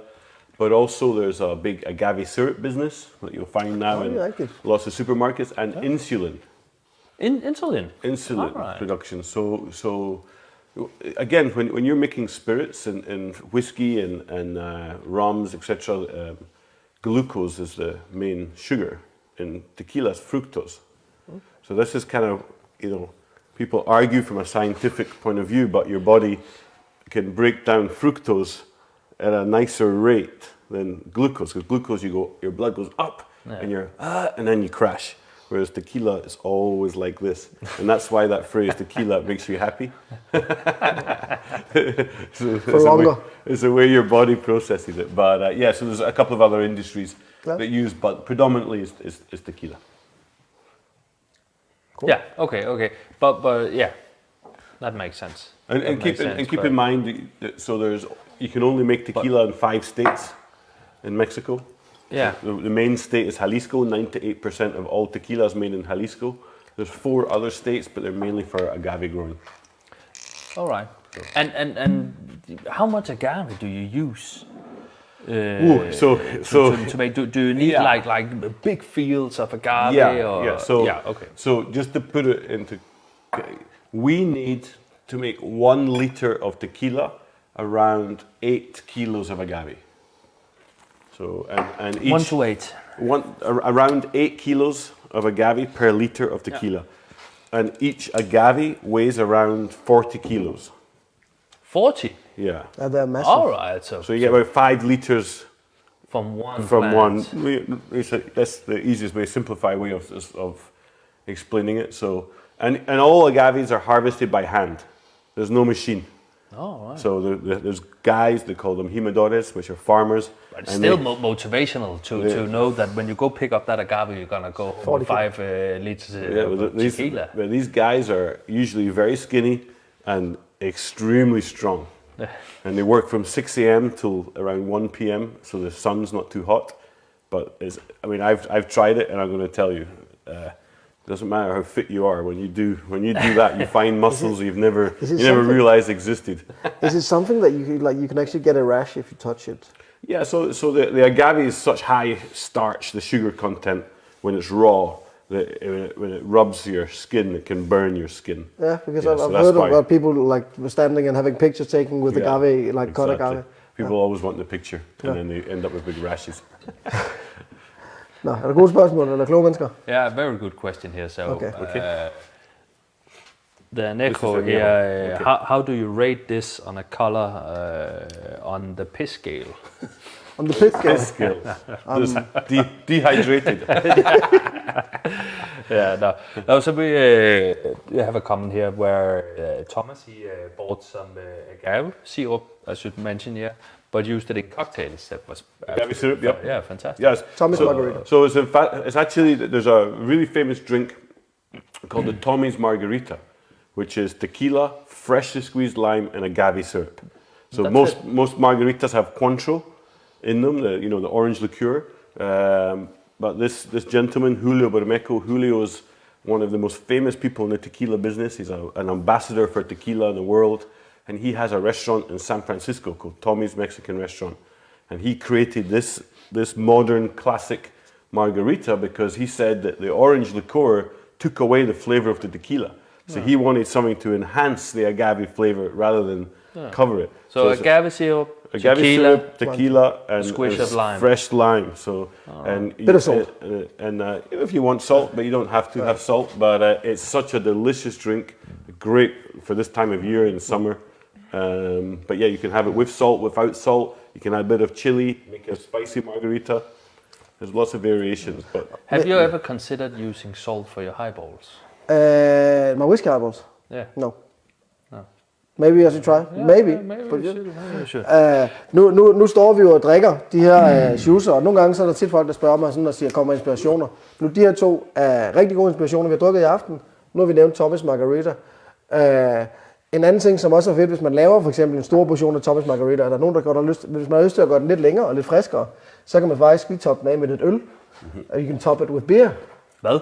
A lagerita. Lagerita. I actually think that's very tasty as well. It's good. Yeah, I used to work in a bar where we'd like make margaritas and we'd make it in big pint glasses. Yes, very And we'd nice. just shake them up and don't strain the ice, and then just top it with beer.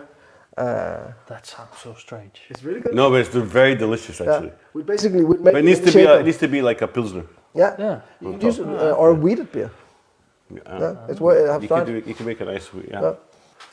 All right. So taking that, there's a question. So what is the most popular tequila drink in Mexico? Oh, what would be? You preferred probably say drink? you would say it's the paloma, but really it's not that people go and ask for palomas. It's that when you have a bottle on the table, you always have usually the grapefruit soda or natural just soda water, Sparkling water. sparkling water. All right. Yeah. So, but really probably the paloma. Paloma or tequila highball. Tequila highball. Yeah. Jesus Christ. Yeah. I love it. That's the way they like it. Yeah. Ja, der er nogen, der mener, For at du yes. skal omdøbes fra Gunner til Highball Hansen. Til Salty. Salty eller Highball Hansen. Highball Hansen. Den var god.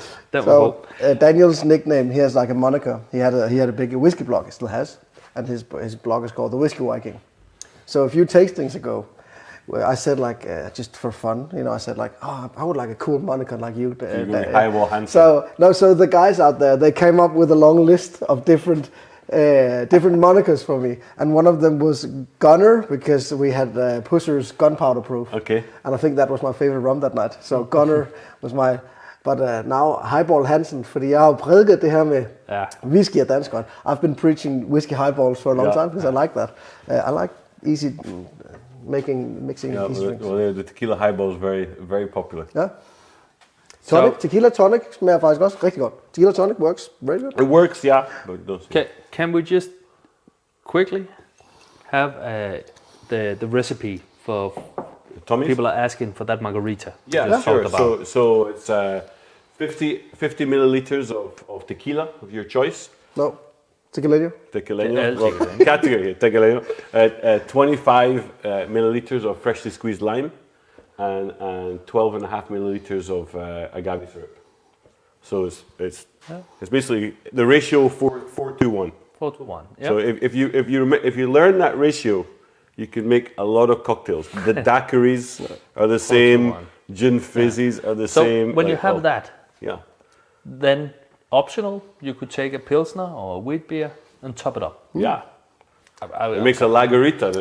All right, I have It lengthens I have it. I have some things I need to try. It's a nice twist. Yeah, it's a quencher. Moonshine Louis, Highball Hansen. Det er Highball Hansen, Many den names. ramte. Highball Hansen, den er fandme god. Det kan jeg godt lide. Highball Hansen. Do you guys know anything or have any thoughts on mango margarita? Is that a thing in Mexico? For Tequileño, it's a thing. All right. You're thinking a good story about that, actually. Yeah, because the mango margarita for us is one of our kind of signature drinks. The simple reason is we have around 25 mango trees all around our property next to our distillery, and so we have open fermentation, and so there's lots of fruit flies from the mango trees, especially at this time of year. It's mango season right now, so all the trees are covered in mangoes, and actually all the fruit flies have their own yeast, natural yeast, and it kind of enhances the fermentation process. So we collect all the mangoes, we make mango syrups, and we make mango margaritas with some fresh mango syrups and our tequila. Is this on your website? I think the mango margarita recipe is. Maybe somebody's been on their website and cheated. But yeah, so but, it's a very delicious flavor, mango. I just love really beautiful fresh mangoes, and especially the type of mangoes are like yellow mangoes. They're very aromatic. The small yellow, they're beautifully sweet, and they go really well with the agave. Men når det bliver nævnt, så ja, du kan modify din margarita på rigtig mange måder. Mango kunne være en ting, og tilsætte mango juice, mango puré, mango syrup. Ananas-sirup eller ananas-juice er også en ting. Du kan også infusere ananas direkte i din tequila, hvis du synes. Du kan tage en margarita rigtig mange veje. Just telling you that you have a lot of places to modify a margarita. You can really do a lot of stuff with it. It's a good platform to build off. Yeah, it's a great platform, and just always remember that you always want to get balance in your drinks. Okay, so if it's a little too sweet, you add a little bit more lime. If it's a little too sour, you add a little bit more of whatever the sweet flavor is. So more mango syrup Tequila. or more agave or more tequila. so it's just about balance. It's like making a lemonade at home. You know, you want to get the balance, because if you get the balance, you enjoy it much more. So, guys, while we were talking about drinks, which is cool, I think it's nice we'll talk to. I poured us the last tequila nu for the skal day. vi jo til den sidste. Der bliver faktisk Anejo. lige skudt på her, man kan lave en tequila has. Det kan man jo sagtens. Kan du sagtens? Det er jo sagtens. Ja, vi skal til den sidste. Vi skal til femmeren, og vi skal til Anejoen. Og den er jo så, de andre havde jo fået nogle få måneder, altså reposadoen, vi havde fået nogle få måneder i nogle meget, meget store, friske E60, amerikanske E60-fade, hvor de her har ligget på gamle, ikke bare gamle bourbonfade, men gamle Jack Daniels fade, så meget, meget, meget præcist. Og det var 1,5 år. So you said it was 1.5 year for the Anejo in ex-Jack Daniels bourbon. The one that went into the Gran Reserva. So this is a... So this is a different blend. So, all right. We make añejo that is blended into a reposado Gran Reserva. This añejo, however, is 2-year-old añejo, and we age in different barrels. We age in French oak and we age in American oak. So different barrels and different styles. So where do you get the French oak from? We get the French oak.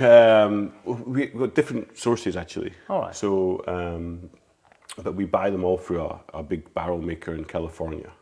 All right. So it's not from the French cognac Limousine, or... No. Yeah. So he brings them over. All right. I'll find out the exact name of Barrel makers that do in California. It's not for the wine industry. But just so everybody knows, you can buy an ex-bourbon barrel for $200. A French oak barrel is $1,000. Much more expensive. They're very just like expensive, sherry but cuts they and, really give some great flavor. But what's the ratio? So in terms of French and American, it's like 60% American to All right, 40% French All right. of the 2-year-old añejo. All right. Okay, and we have different barrels. So we have charred barrels, neutral barrels, ex-bourbon barrels, and then we blend in 30% of 6-year-old extra añejo aged in Jack Daniels. All right. So this was 30%. Yeah, we only make 10,000 bottles of our añejo per year, and each year is a different blend. This is the very first blend. This was this is the 2022 when we bottled this. This is the first blend. So. Og nu er der også nogen, der spørger her, hvorfor er der meget mere farve i den her? Og det er simpelthen fordi, at fadene er mindre, så der er meget mere kontakt med træet. Den trækker meget mere ud fra træet. Det er det, der giver den farven. Og så ligger den meget længere. Og den ligger meget længere tid på de her fader og kan trække de her ting ud. This is a whiskey drinker's tequila. Yeah, this is I think.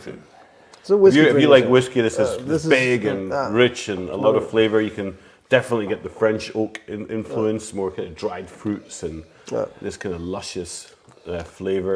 It's beautiful. Og så det, som han lige sagde, det er, at de laver 10.000 bottles a year. Maximum 10,000 bottles. Max 10.000 flasker om året, og det er faktisk også...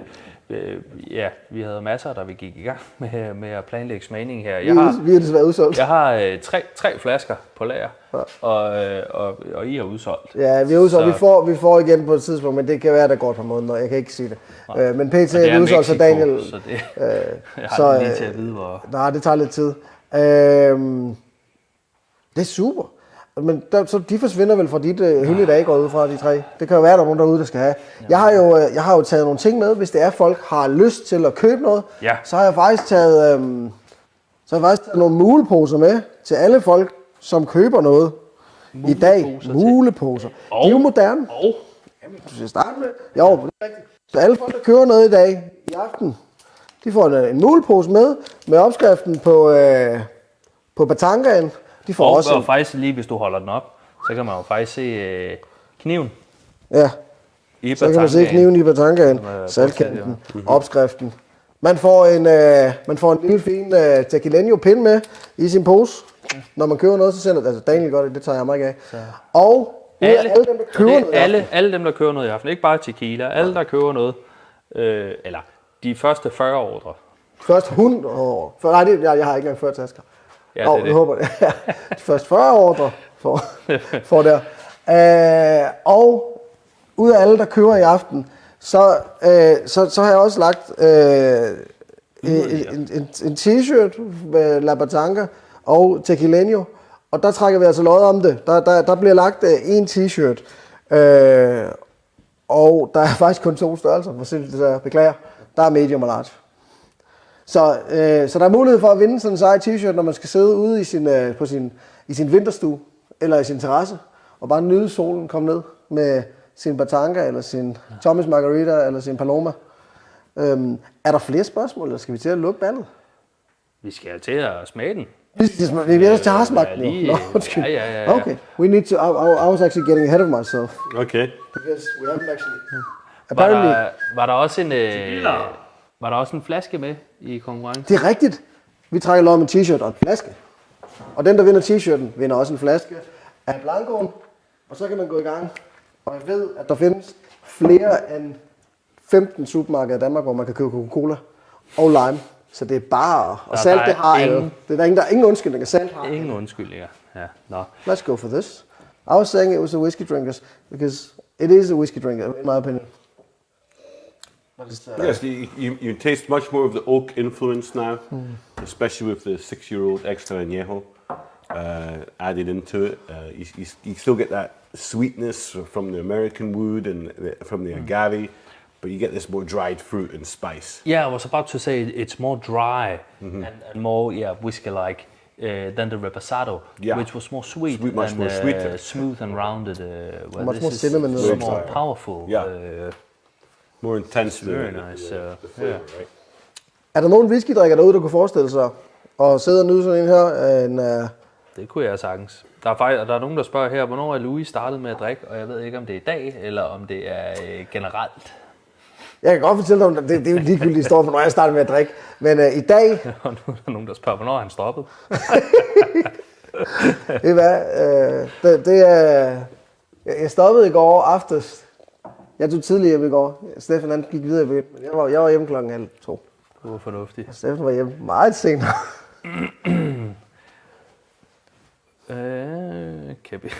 God tequila. Kan vi købe en aften med ham med charmekluden? Ja, det lyder jo faktisk som noget, der er ulovligt i Danmark. Tak for en fantastisk aften. Nej, og selv tak for en fantastisk aften derude. Jeg er fuldstændig blæst bagover, at vi... Nu prøvede vi med en tequilasmagning. Det var noget nyt. Vi har aldrig prøvet det før, og alligevel så blev vi omkring 100. Og vi håber, I har været glade. Jeg synes, det har været rigtig godt. Og lad mig endelig vide, hvis I tænker, det er noget, vi skal prøve igen med noget tequilasmagning. Der er jo efterhånden, der kommer mere og mere god tequila på markedet derude og sådan noget. Så det er virkelig fedt, synes jeg, og spændende at gribe fat i. Der er også lige nogen, der spørger her, hvad er konkurrencen igen? Jamen det er alle, der køber i aften for en mulepose og et batch med. Det gør alle. Og yderligere så trækker vi lod med en t-shirt og en flaske Blanco til en tilfældig af alle dem, der ligger en ordre i aften. Og hvis jeg havde haft flere af de her fede Tequileño-knive, så havde jeg smidt sådan en med. Men jeg har kun en tilbage, og det er min. Bum. Færdig. Slut. Ved jeg ikke. Jamen desværre. Jeg er jo en generøs af natur, og det ved du. Og det ved jeg også godt derude.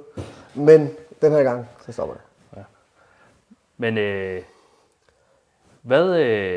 hvad synes I om... Anejoen? Hvad synes I om anejoen derude? Der er ikke kommet så mange kommentarer på det. Andet end der er en, han skrev, han synes, den smagte fint. Men han bedre kunne lide reposadoen. Men det er også 2 forskellige smagsprofiler, så det giver sådan set fin mening. There was a guy saying he preferred the reposado, and it's perfect. It's like you can have. But for me, there's an occasion for every tequila. We always say that about whiskeys as well. It's like this for sure is more. I have in my head sitting in the leather chair and Yeah. the fireplace and Absolutely. the cigar or whatever, and nice chocolate. Tequila cigar, yeah. You know, nice, or having a nice rich dessert with añejo or the Dark Reposado chocolate. Gran Reserva. You know, I can mix it, but I also just like sipping it. I think I would like to speak for some of the people here in the commentary section that yes, do a overproof. At least for the Danish market.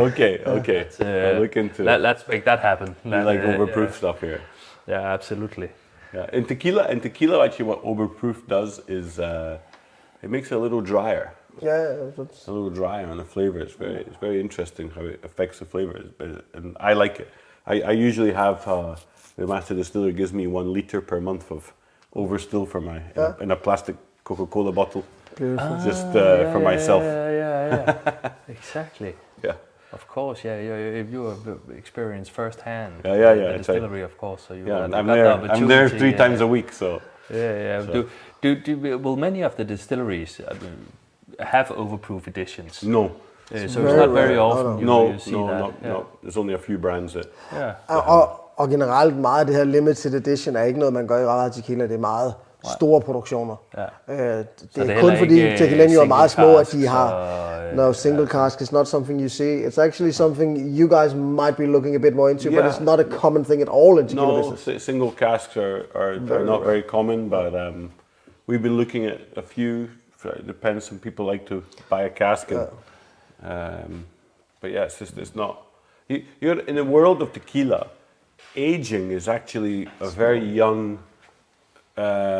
business. You know, it's whiskey and rum have been aging for hundreds of years, whereas tequila, they're still very young in that cycle, so they're learning every year. Because we were also mentioning that because of seasonal, because it takes 6 years at least to grow it, this would be the equivalent. When you come out with this immediately, it would be the equivalent of 6-year-old whiskey. Yeah, so exactly that. And actually, the longer you age in wood, you get very complex, delicious spirits, but you start to lose the agave. And so in tequila, the main focus is to try and enhance and maintain agave flavor in your tequila, that natural sweetness.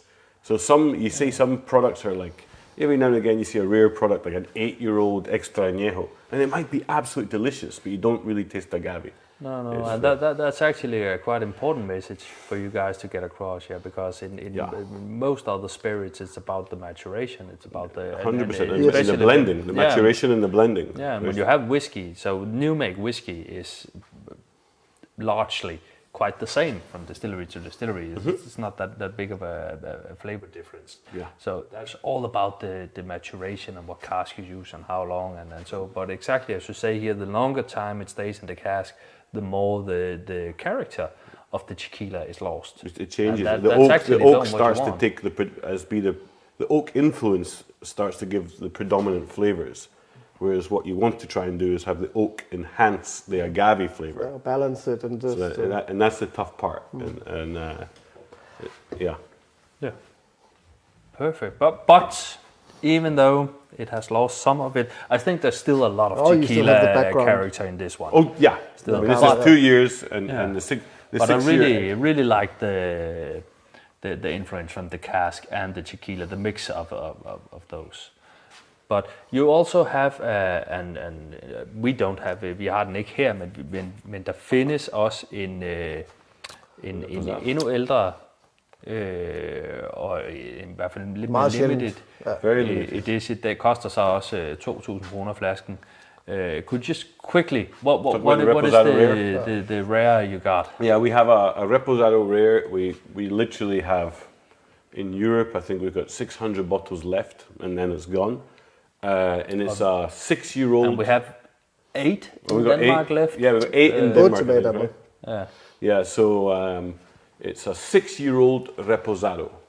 Now, some of you might be confused because I said Reposado is a minimum 2 months, Añejo is minimum 1 year, Extra Añejo is minimum 3 years. But the laws of tequila stipulate that you must, for Añejo and Extra Añejo, the maximum size of the barrel you can use is 600 liters. whereas in reposado there's no limit.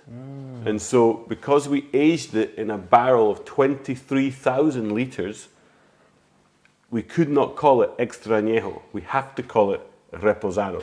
So we named it Reposado Rare. It was a rare product, 6 years old.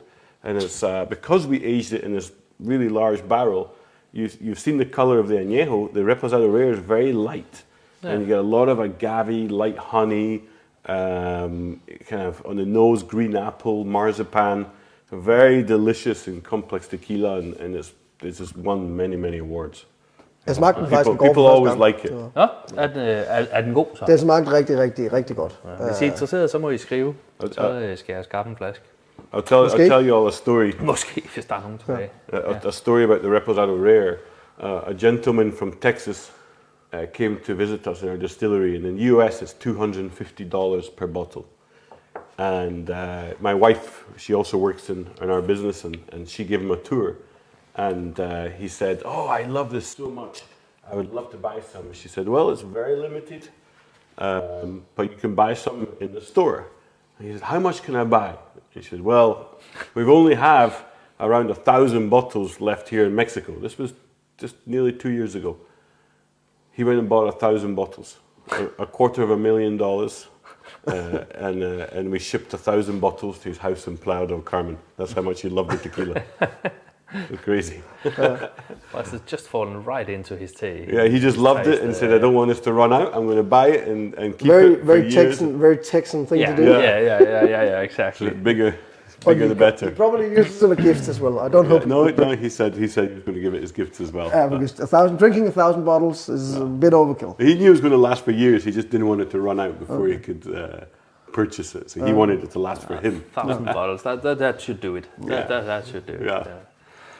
Så bliver der spurgt her fra Melanie, om man kan købe en agavesirup, som er færdig. Og jeg tænker bare, man tænker en agavesirup, og det kan man bare købe ned i supermarkedet. Føtex, de er lige ved siden af honningen. Ja. Det kommer som regel på sådan nogle squeeze bottles. Ja. Was somebody asking where you would buy like agave syrup? And I just said like in Denmark now, supermarkets, just next to the honey. Ja. Men ellers så tror jeg faktisk, vi er ved at være der. Der er nogle, de fortsætter derude med drinks, kan jeg se. Fedt. Det er også fredag, og det er lang weekend. Tequila drinks. Vi har. Så det er bare skide godt. Der bliver lavet nogle mango margaritas, så det er skide godt. Fedt. Jeg synes, det har været virkelig sjovt. Fordi jeg er jo også kommet noget med ind i tequila, end jeg var før. Fordi nu bliver man jo lidt kastet ud i nogle ting, ikke? Men jeg synes det der med, at man både kan bruge det i drinks og drikke det rent. Ja. Altså, og det bare fungerer så godt begge ting. Det synes jeg er fedt. Og så synes jeg det der med, at nogle gange så skal man lidt lede efter gode drinks. Altså det der med, hvor mange ting der sker og sådan noget. Hvor her, og kæft for det simpelt. Ikke mange ting, har du en frisk lime, ikke? Så kommer du langt. Så kommer man altså langt med 2 ingredienser. En tequila og en cola, eller en tequila og en free send pink grape her, ikke? Altså yeah. So, lastly, before we shut down here, how do you say cheers in Mexican? Salud. So, Salud. Let's So, vi får ikke lov til? No, okay. Because it's somebody said it usually takes 2 hours, so you need to stay on for 22 minutes yet. Okay. Good stories. I'll show you. I'll start and see if I can learn how to juggle. Nej, men vi er jo så heldige, at man betaler for, at man drikker. Ikke for tid. Vi bliver jo ikke betalt på minutten. Nej. Ikke betalt. No, I'm just to finish up here, Stefan. I'm super happy you wanted to stay an extra night in Denmark to join us in the vault. Fantastic. I think I've been very happy about it. I think people out there have been very always happy good to have one first hand from the distillery that knows things that you can ask the more in-depth questions. No problem. It's great to be here and share the love of tequila with. And I can definitely see in the commentaries here that people are definitely not shy of another tequila tasting, virtual tasting. So. Next time we'll do it directly from the distillery. Yeah. You know, one thing for everybody is because a lot of people are learning about tequila. They're learning that the spirit is actually can be a fine spirit with a lot of flavor and tastes good, and you can mix it, you can sip it, you can shoot it, however you want to do it. But the two things to help everybody is one, obviously I mentioned at the start, an app called Tequila Matchmaker. It really helps you identify where tequila is made in the process, and you can see people's ratings. But also on every bottle of tequila, there's something called a nom. It's a nom and a number. And this nom number is very important, and that tells you everything about that specific company and what they make. And so, for example, if you go on the app and you type in nom 1108, you'll only see Tequileño, because as I mentioned, we only make Tequileño tequila in our distillery. So first, you can find out information. Second of all, if you want to kind of identify if a tequila has lots of additives, it's always, for me, it's very easy, because in the agave sweetness and what you've tried today, you'll see the sweetness fills your mouth, okay? But if you have a lot of additives like glycerine, you'll taste it immediately, you'll feel it on your lip, right at the front of your lip. And it's a very different feeling of sweetness in your mouth, and so you'll start to learn how tequilas are made in different ways, and what are the more natural tequilas to enjoy. So in that Tequila Matchmaker there, for example, will it tell all the additives? It will tell you which brands are confirmed additive free. Oh, it right, won't tell you which ones use additives. Mainly because it's legal to use additives. You're allowed to. So the other brands get very upset at all the brands that are confirmed additive free, because they feel it's derogatory towards them. I'll let you guys make that decision. We just make tequila our way. I think transparency is. Yeah, you've got to be transparent. But I love the expression that says all tequila is good. There's good tequila. No, there's tequila. And there's better tequila. And there's better tequila. You know? And We don't need to talk bad about anybody, but there's tequila. No. And that's better tequila. Og så er der sådan den med den røde. Ja. Er det det? Ja, det er Jeg er det. sgu lidt i tvivl. Nej, det er det. Men det er nok noget andet. Ja, det er nok noget andet. Nå, ja, vi må altså også, vi kan ikke stå og padle 18 minutter endnu, selvom der er nogen, der foreslår, der er nogen, der insisterer. Ja, man siger, at man kan jo prøve at få ham til at sige rød med fløde, og så stopper vi, når den sidder i skabet. Men så lang tid har vi heller ikke. Nej. Steffen skal også med et fly klokken 7 i morgen tidlig, så han skal være i lufthavnen klokken 5. Ja, puha. I was just telling them that we need to wrap up because you have an early flight to Rome tomorrow. Yeah, I get to enjoy a tour a little bit longer, sharing tequila with the lovely people of Italy for the next 5 days. Perfect. Yeah. Perfect. Well, then let's wrap it up. And thank you for stopping by. Absolutely fantastic. Thank you for having me, everybody. Have a last salute. And tusind tak, fordi I er med på en tequilasmagning. Og det krævede mod. Det er bare noget andet, og så er der bare så mange mennesker, som bare instinktivt tænker, siger med den røde hat, og kæft, hvor har jeg kastet meget op af det, eller salt i lange baner, body tequila. Altså, der er ingen, der tænker kvalitetsspiritus, når man snakker med dem. Ikke? Så det er først, når de får smagt, jeg sådan begynder at sige, okay, sådan her kan det altså også være. Så det er jo super fedt, at der er nogen, der har fået nogle åbenbaringer også i aften. Ja. Yes, really. Ja. Så tusind tak for i aften. Jeg er sikker på, at der skal sgu nok komme en tequilasmagning til. Må ikke... Skål derude. Salut. Salut.